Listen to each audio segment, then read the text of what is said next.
Hello friends, welcome to our YouTube channel teaching exam overload. दोस्तों, आज के session के अंतर्गत आपकी सीटेट पेपर 2 एसएसटी के अंतर्गत आज आपकी नेक्स्ट क्लास है। इसके अंतर्गत आज आप क्लास 6 एनसीईआरटी हिस्ट्री के चैप्टर नंबर 6 को पढ़ेंगे, जिसका नाम है नए प्रश्न नए विचार। तो आज का हमारा टॉपिक क्या है?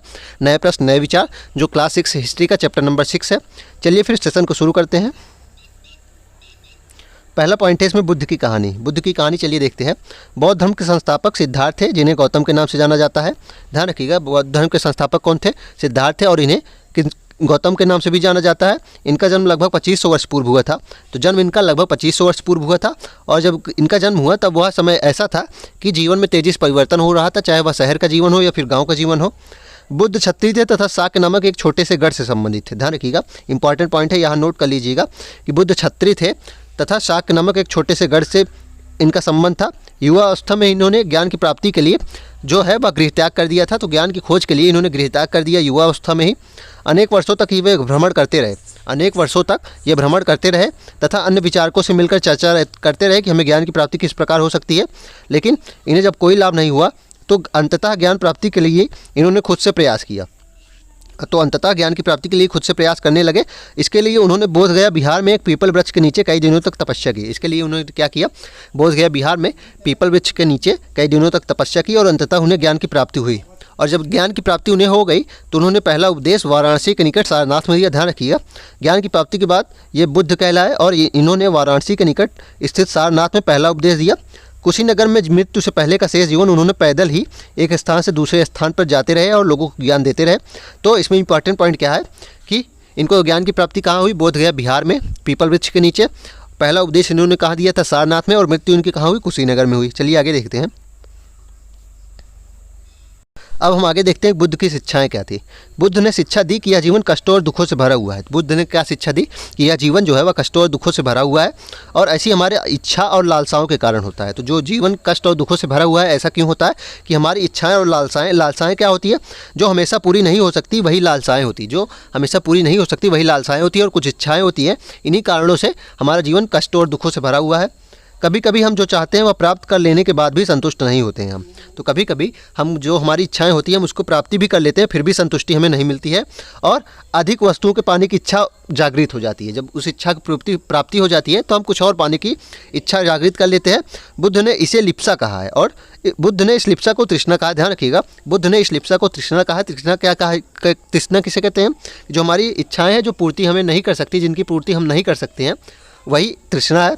बुद्ध ने शिक्षा दी कि आत्म संयम अपना कर हम ऐसी लालसा से मुक्ति पा सकते हैं। बुद्ध ने क्या शिक्षा दी कि हम आत्म संयम अपना के ऐसी लालसाओं से मुक्ति पा सकते हैं।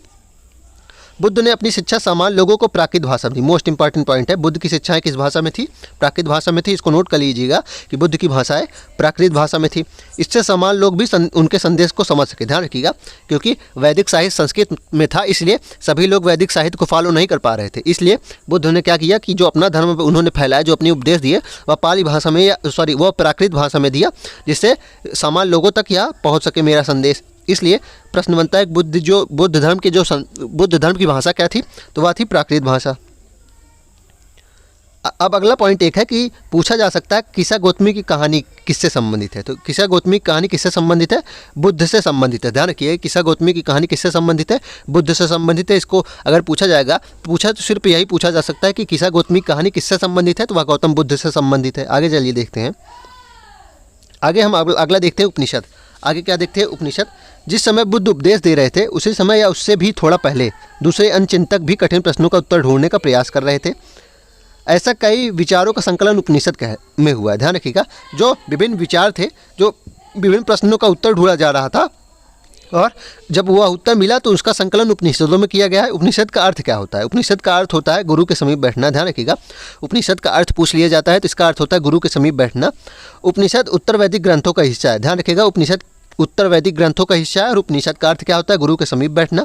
इन ग्रंथों में अध्यापकों और विद्यार्थियों के बीच बातचीत का संकलन किया गया है। तो इनमें क्या किया गया? जो अध्यापक होते थे और जो विद्यार्थी होते थे उनके बीच का संकलन किया गया है, इसलिए इसको गुरु के समीप बैठना अर्थात उपनिषद कहा गया है। प्रायः विचार सामान्यतः वार्तालाप के रूप में ही प्रस्तुत किए गए हैं। तो ये जो विचार हैं वह वार्तालाप के रूप में प्रस्तुत किए गए हैं। मतलब एक बार अध्यापक कुछ बताएगा, फिर विद्यार्थी प्रश्न पूछेगा, फिर अध्यापक उसका निवारण करेगा। तो विचारों का संकलन उपनिषद में किया गया है। इन चर्चाओं में भाग लेने वाले अधिकांशतः पुरुष ब्राह्मण तथा राजा होते थे। ध्यान रखिएगा, जो इन चर्चाओं में भाग लेते थे उपनिषद की, उसमें अधिकांशतः पुरुष होते थे, ब्राह्मण होते थे तथा राजा होते थे। कभी कभी गार्गी जैसे स्त्री विचारकों का भी उल्लेख मिलता है। ध्यान रखिएगा, मोस्ट इंपॉर्टेंट है कि लगभग उपनिषद में ब्राह्मण या फिर पुरुष ही होते थे, लेकिन कभी कभी महिलाएं भी होती थी, जैसे कि गार्गी स्त्री थी, उसके बाद भी उपनिषद में शामिल थी, उपनिषद के संवादों में शामिल थी। विद्वता के लिए प्रसिद्ध गार्गी राज दरबारों में होने वाले वाद विवाद में भाग लिया करती थी। ध्यान रखिएगा, विद्वता के लिए प्रसिद्ध थी जो गार्गी, वह राज दरबारों में होने वाले वाद विवाद में भाग लेती थी। निर्धन व्यक्ति इस तरह के वाद विवाद से बहुत कम ही हिस्सा लेते थे।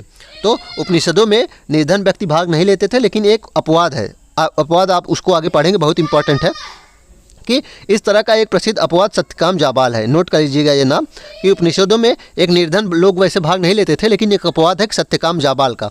सत्यकाम जाबाल का नाम उसकी दासी माँ के नाम पर पड़ा था।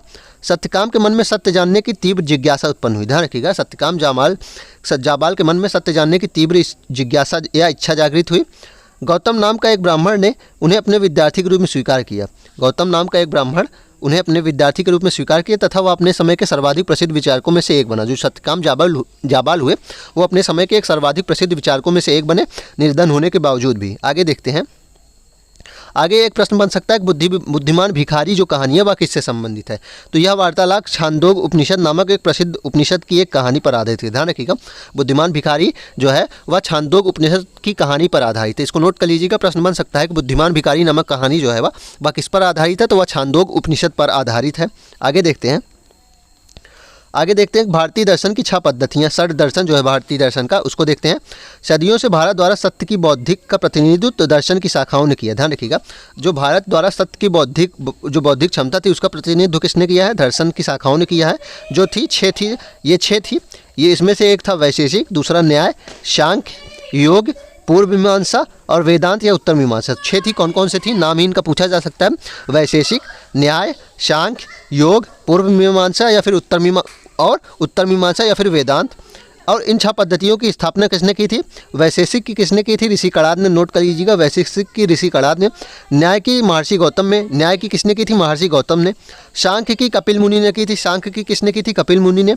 योग की पतंजलि ने की थी। पूर्व की जैमिनी ने की थी। और पूर्व मीमांसा की और वेदांत या उत्तर मीमांसा की व्यास ने की थी। तो वैशेषिक की ऋषि कणाद ने की थी, न्याय की महर्षि गौतम ने, सांख्य की महर्षि कपिल ने, योग की महर्षि पतंजलि ने, पूर्व मीमांसा की जैमिनी ने और व्यास ने किसकी की थी? उत्तर मीमांसा की स्थापना की थी। नोट कर लीजिएगा।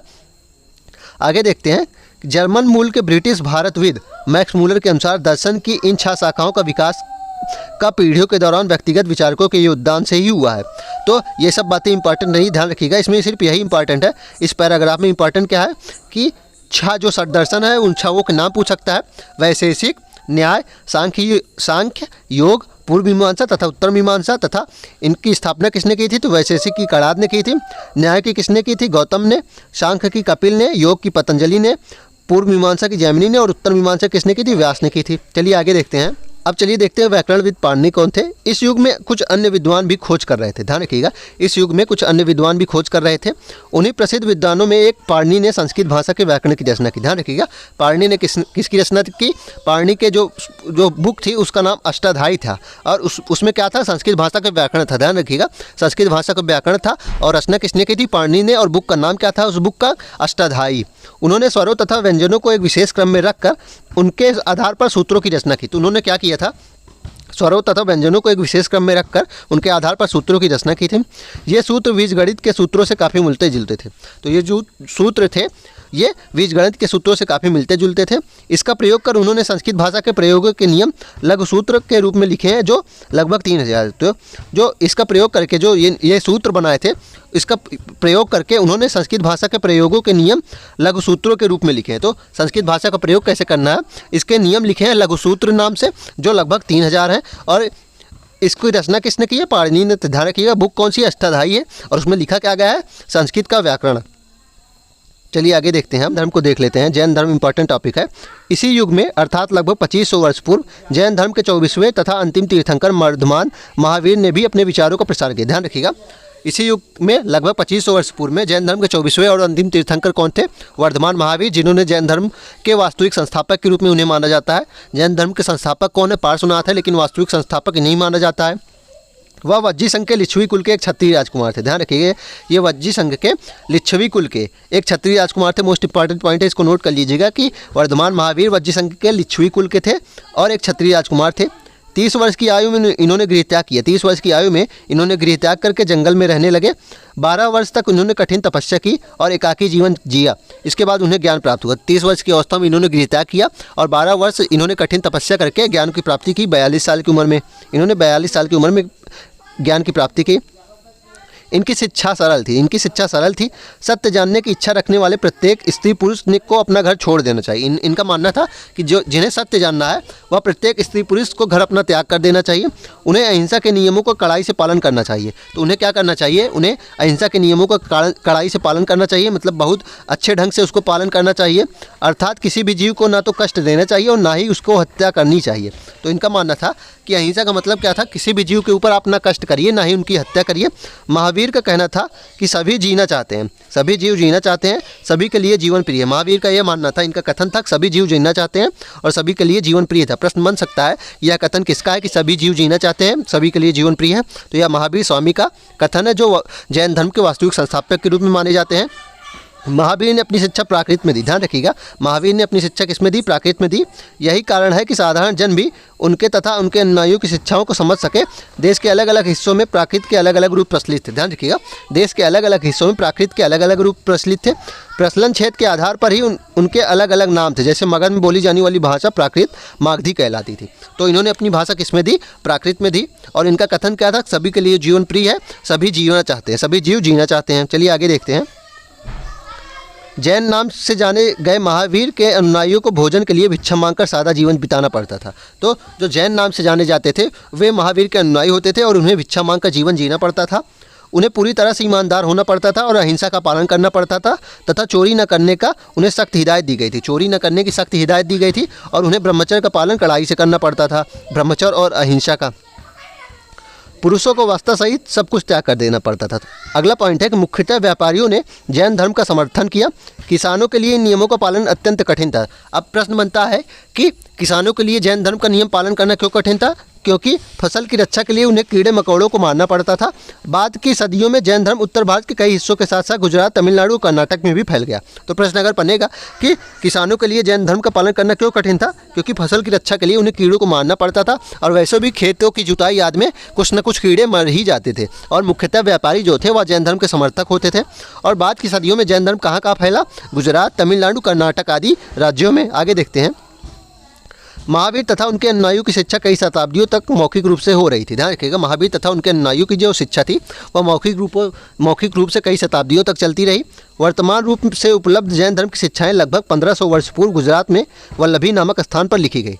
तो जो वर्तमान रूप में उपलब्ध जैन शिक्षाएं वह लगभग 1500 वर्ष पूर्व, मतलब लगभग 1000 वर्ष बाद जैन धर्म लगभग वास्तविक संस्थापक जो उस समय महावीर का जो ज्ञान प्राप्त हुई उसके 1000 साल बाद क्या हुआ कि जैन धर्म की शिक्षाएं का वास्तविक जो रूप चल रहा है उसे लिखा गया, जो गुजरात में वल्लभी नामक स्थान पर लिखा गया। ध्यान रखिएगा।